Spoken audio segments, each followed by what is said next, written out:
pagi teman-teman, kita berjumpa lagi dalam video pembelajaran online ya, masih tentang bagaimana menumbuhkan atau memulai dan menumbuhkan bisnis yang profitable ya. Dalam video-video sebelumnya kita sudah belajar mengenai berbagai hal yang menjadi faktor pemicu keberhasilan bisnis, dan juga kita sudah melakukan analisa studi kasus dari berbagai produk yang sukses di pasaran ya. Nah, dalam video kali ini kita akan bicara mengenai berbagai trik dalam ilmu psikologi konsumen ya. Jadi dalam disiplin ilmu psikologi itu ada dikenal namanya consumer psychology atau psikologi konsumen, dan berbagai riset ilmiah sudah dilakukan ya untuk melacak perilaku konsumen di dunia ini ya, consumer behavior. Nah, dari berbagai riset itu ditemukan berbagai fenomena yang menarik yang menunjukkan bahwa konsumen itu ya, para konsumen itu bisa kita coba bujuk dengan berbagai trik ya, namanya persuasion trick ya. Nah, mari coba kita lacak satu persatu trik-trik psikologis itu ya. Jadi trik psikologis untuk membuat produk laris tidak karuan ya. Yang pertama yang ditemukan dalam riset ilmiah adalah bahwa mencantumkan label bestseller dalam produk Anda terbukti membuat produk Anda makin laris ya. Jadi kalau Anda punya produk yang cukup laku lah ya, mungkin sebulan laku 100, di antara berbagai produk yang Anda jual, produk itu paling tidak paling tinggi penjualannya. Nah, Anda kasih label aja bestseller. Nanti produk itu akan makin laku, Mas, Bapak Ibu-ibu ya. Itulah kenapa kalau di Gramedia itu selalu kalau Anda lihat buku yang bestseller ya, di Gramedia itu ada kategori kalau sudah terjual 3.000 dianggap bestseller ya. Nah, dipasanglah itu bestseller itu di buku yang sudah terjual 3.000. Maka buku itu nanti akan langsung melejit ya, lebih cepat, bisa langsung menjadi 6.000 bahkan 10.000 eksemplar penjualannya ya. Jadi bestseller ini kata-kata magis yang membuat orang tertarik untuk membeli. Kenapa seperti itu ya? Karena ini dalam riset psikologis ditemukan orang itu akan meniru perilaku banyak orang yang namanya istilahnya itu bandwagon effect atau social proof effect. Orang itu suka latah. Jadi bestseller ini menunjukkan bahwa kebanyakan orang lain sudah membeli produk itu, sehingga dia tidak mau menjadi ketinggalan. Akhirnya dia ikut-ikutan beli ya. Jadi bestseller itu mendorong orang untuk mewujudkan perilaku latahnya tadi ya. Contoh yang sudah pernah diberikan ini ya, contohnya saya mau ngasih contoh ini ya, ini dunia fitness lagi ya. Nah, ini ya, ada kata-kata bestseller. Ini saya yakin produk Amino 2000 ini ya, atau 2002 ini akan makin laris. Dia mungkin selama ini sudah laris ya, tapi setelah dikasih bestseller ini, produk ini mungkin akan makin laris ya. Anyway, saya sendiri tidak pernah yang minum obat-obatan kayak gini ya, Bapak Ibu ya. Saya takut ya, nanti otot saya malah pecah gitu ya. Jadi saya hanya alami saja. Ini saya hanya ngasih aja ya, Bapak Ibu ya, ilustrasi produk. Saya sendiri tidak pernah minum ya hal-hal yang seperti ini. Saya lebih suka yang alami saja. Ya, melalui sit up pun tubuh saya sudah menjadi six pack ya, Bapak Ibu ya. Jadi itu ya bestseller ya. Tolong nanti kalau Anda punya produk, punya website, punya beberapa produk, nah produk yang bagus itu Anda kasih label lah bestseller. Nanti produk yang bagus itu akan makin laku. Ya, percayalah, karena itu sudah terbukti melalui riset ya. Yang kedua ini ya, social proof. Ini sama ini Mas, seperti yang tadi saya cerita, social proof effect itu efek latah. Jadi kalau ada rumah makan laris, nanti rumah makan itu makin ramai. Jadi keramaian mengundang keramaian. Kalau misalnya Anda katakanlah ke mall gitu ya, ada sebuah toko yang ramai gitu ya, Anda pasti akan tertarik ke toko itu yang ramai itu Anda datangi ya. Itu latah itu. Dulu ada booming sepatu krok ya, sandal krok, semua ikut-ikutan beli sandal krok gitu ya. Jadi fenomena latah. Nah, banyak perusahaan memanfaatkan fenomena latah ini untuk mendorong orang untuk mau menjadi anggotanya. Ini salah satu contohnya ya. Ini perusahaan ini namanya Basecamp, software Basecamp.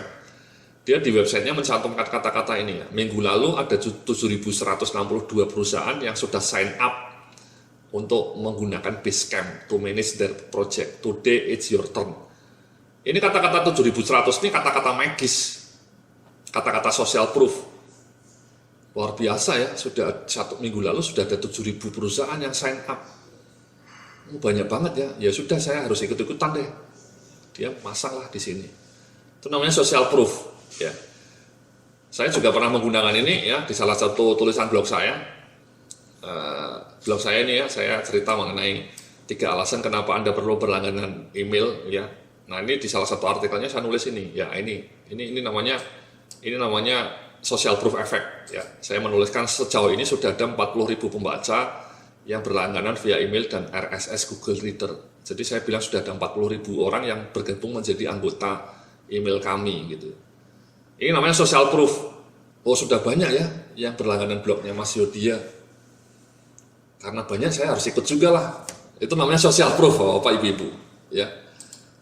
Jadi nanti kalau Anda punya produk, misalnya produk Anda sudah dibeli oleh 300 orang, ya Anda tulis saja 300 orang sudah menjadi anggota kami atau 300 orang sudah membeli produk kami. Itu membuktikan bahwa banyak orang sudah membeli produk Anda dan banyak orang itu menjadi indikator produk Anda itu disukai. Ya, dan yang kedua, orang itu memang suka meniru perilaku kerumunan. Ini kunci nih Bapak Ibu ya. Individu itu, orang itu dimanapun di dunia ini suka meniru perilaku kerumunan. Ya. Perilaku kerumunan. Booming batu akik, beli batu akik semua gitu ya. Dulu bunga anturium, semua beli bunga anturium. Pernah demam batik, semua ikut batik gitu ya. Jadi itu tren ya. Tren sesaat. Ya. Tapi itu namanya social proof effect. Anda harus memanfaatkan efek itu untuk mendongkrak penjualan Anda. Ya. Oke. Nah, yang ketiga namanya scarcity effect. Ya, efek kelangkaan membuat orang lebih tertarik untuk membeli. Ya, ini juga salah satu fenomena dalam ilmu psikologi konsumen ya. Jadi misalnya ini ya, ada kata-kata tinggal 2 yang tersisa.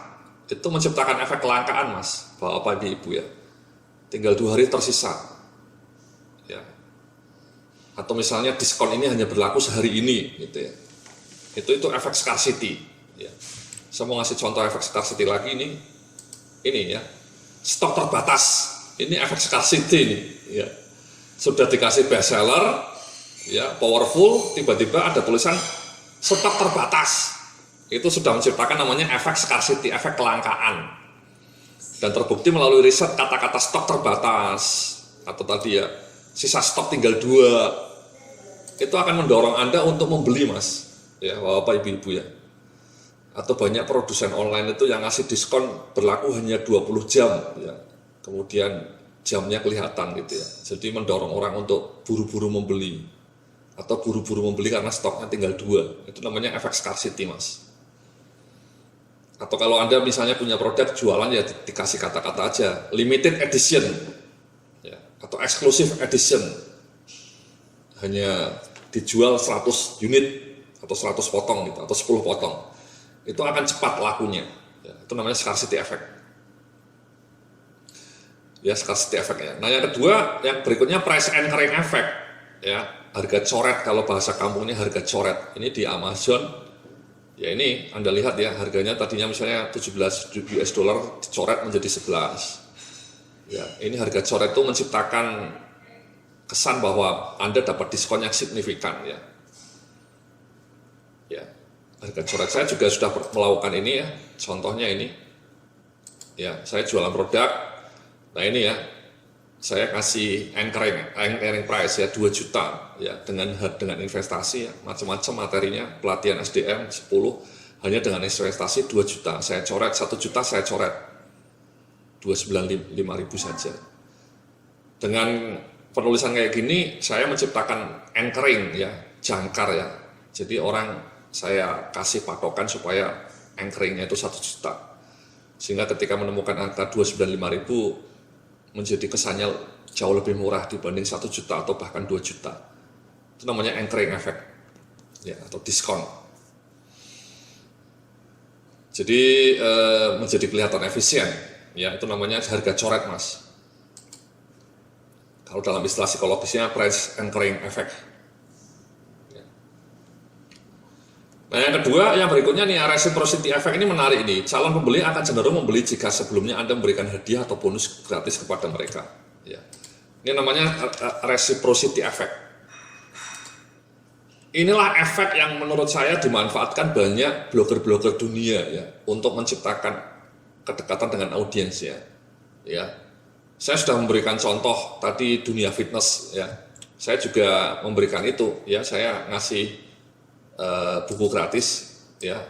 Jadi ini saya lakukan dengan prinsip reciprocity ini Mas ya. Saya kasih free ebook Anda 5 buku ya.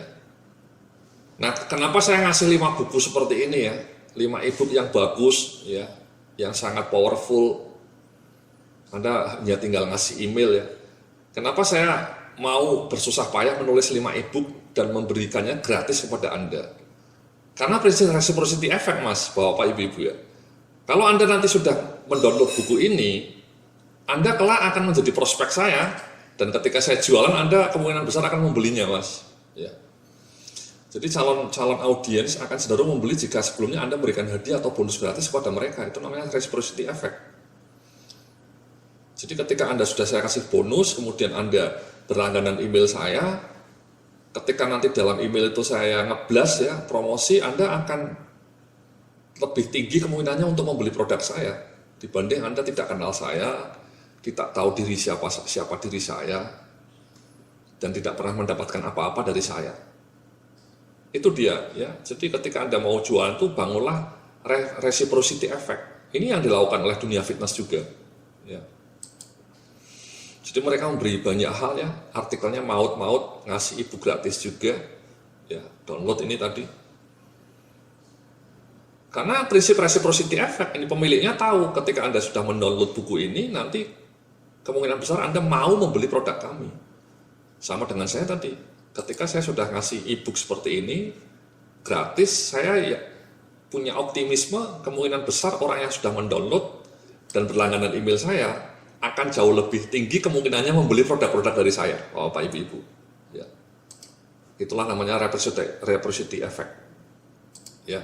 Jadi tolong nanti ketika Anda jualan sama lakukan seperti itu. Jadi Anda bikin blog, kasih ebook gratis, atau kasih apalah panduan yang gratis gitu, atau kasih video yang gratis. Mereka tinggal ngasih alamat email. Nanti mereka akan mengenang terus itu pemberian gratis dari Anda. Dan dia kan juga akan ingat terus karena di ebook itu ada nama Andanya. Ya. Nah, nanti baru pelan-pelan Anda jualan sehingga produk Anda akan pasti lebih laku. Nah, kadang-kadang orang tidak mau bersusah payah seperti itu. Orang tidak mau bersusah payah membangun artikel, membangun blog yang bagus, mengumpulkan email database. Orang tidak mau bersusah payah seperti itu. Mereka males. Mereka langsung jam melompat jualan. Dan spam, kadang-kadang pakainya spam. Ya nggak laku produk Anda. Ya, itu kesalahan fatal. Jadi pelan-pelan Mas ya, dikasih istilahnya itu pancingan dulu, baru setelah itu Anda baru jualan ya. Jadi kasih bonusnya tadi, kalau Anda jualan online ya kasih ebook lah ya. Di dalam video mengenai internet side income blueprint saya sudah memberikan banyak ini ya, trik-trik untuk membuat hadiah kepada para calon pembeli Anda. Itu namanya reciprocity effect. Nah, yang berikutnya paradox of choices ini Mas ya. Terlalu banyak memberikan pilihan tipe produk justru akan membuat bingung calon pembeli dan akhirnya tidak jadi beli. Ini Mas, Bapak Ibu-ibu ya, paradox of choices. Ini mungkin berlaku untuk sebagian besar produk ya. Ketika Anda disodori produk yang macam-macam seperti ini, Anda malah bingung. Seperti kalau Anda masuk ke food court ya, rumah makan, lihat menunya macam-macam. Kadang-kadang butuh waktu bermenit-menit untuk memutuskan membeli atau tidak. Itulah kenapa Apple misalnya, varian produknya hanya iPhone 1 saja ya, sama seri S. Simple, kata Steve Jobs-nya, simplicity is the best. Kenapa ya? Karena paradox of choices. Terlalu banyak pilihan kadang-kadang membuat orang bingung. Nah, ini hati-hati ya Bapak Ibu-ibu ya. Hati-hati ya. Meskipun memang untuk berbagai produk tertentu memang makin banyak variannya makin bagus ya. Misalnya Anda jualan jilbab atau jualan kaos, ya makin banyak desainnya itu makin bagus. Tapi kalau Anda jualan minyak wangi misalnya ya, varian pilihannya sampai 100 ya, mungkin malah pembelinya nggak jadi beli minyak wangi dari Anda misalnya gitu ya. Jadi harus hati-hati ya, jangan terlalu banyak memberikan pilihan. Ya. Jadi itulah kenapa misalnya di artikel saya ini saya ngasih ininya ya. ngasih related postnya ya, kalau Anda lihat di bawahnya ini. Nah ini saya ngasihnya cuma 3 ya, related postnya 3. Bisa sih dikasih 5 atau 7, tapi menurut orang itu akan membuat orang makin bingung, jadi tidak tertarik malah. Itu paradox of choices, jadi saya selalu batas 3. Yang kedua ini Mas, Bapak Ibu ya, sebentar, saya itu juga ngasih ini,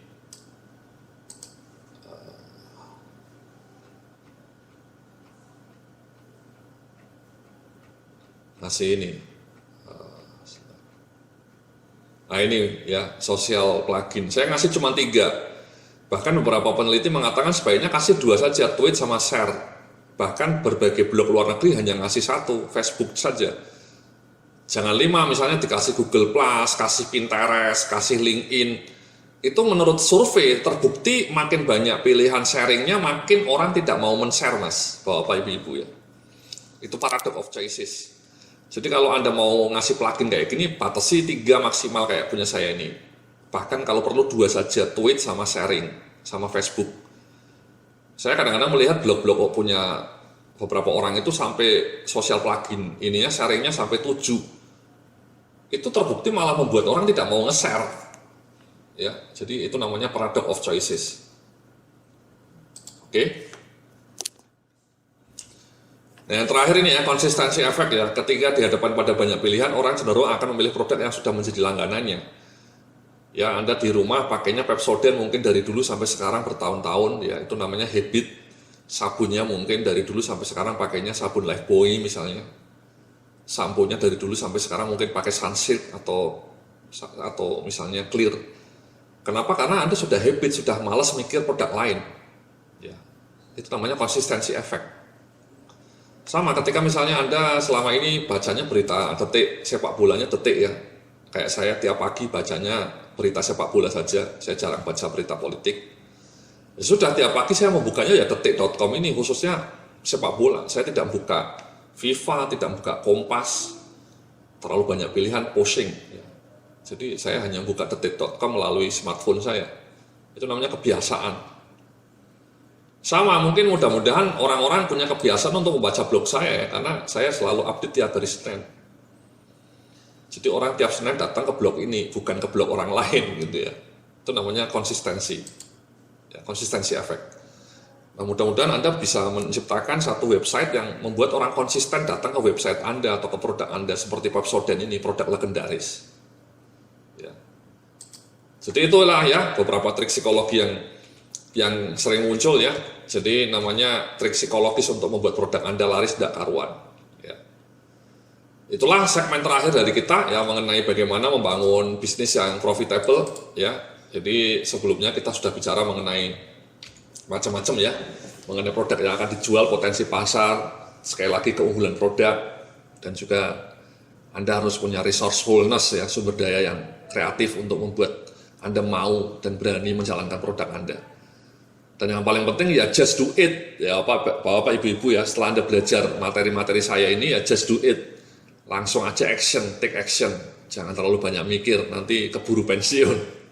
Oke, terima kasih, sampai jumpa dalam video modul yang berikutnya ya, masih tentang 7 steps untuk meraih financial freedom ya. Sampai jumpa dalam video berikutnya, salam sukses, penuh kemuliaan.